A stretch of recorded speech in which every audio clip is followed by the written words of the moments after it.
Hey guys, Grease Monkey 34 here.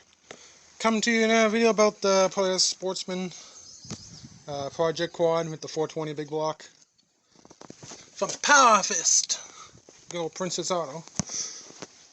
But today we're making a receiver hitch. I'm getting sick and tired of taking these balls on and off if you need to own a trailer, a different size of trailers. So we're gonna make a receiver hitch. I got this piece of angle iron with a couple holes already drilled into it. Not angle iron, square tubing. This is a 2.5 inch because you need 2 inches on the inner diameter to fit like a receiver hitches.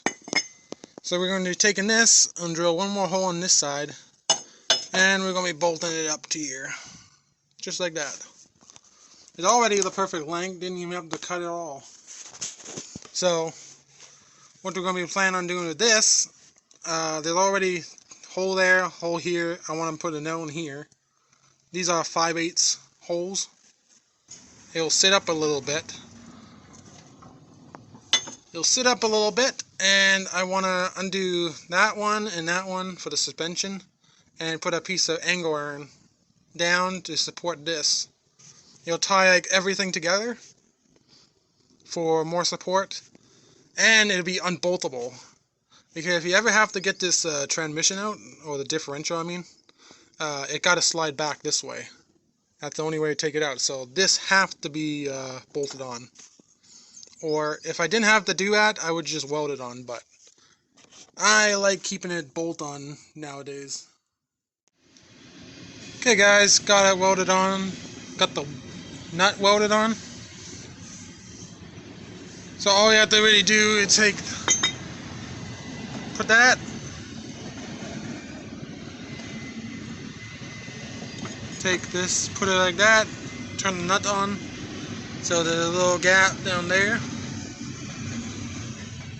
and then find a piece of angle iron to go on top here. Just bolted it on.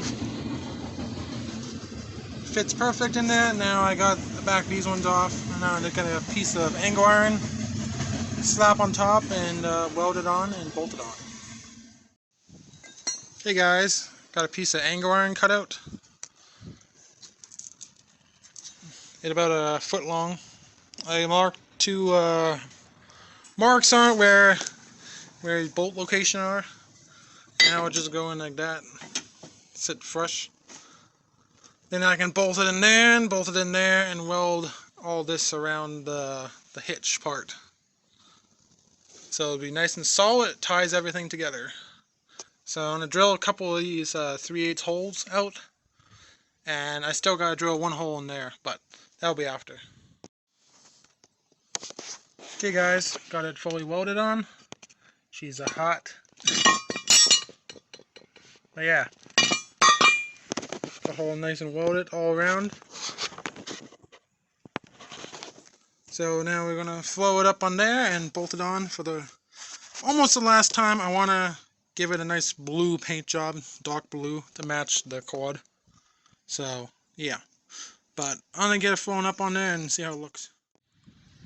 Okay guys, got it bolted on there. I brought it out in daylight a little bit better.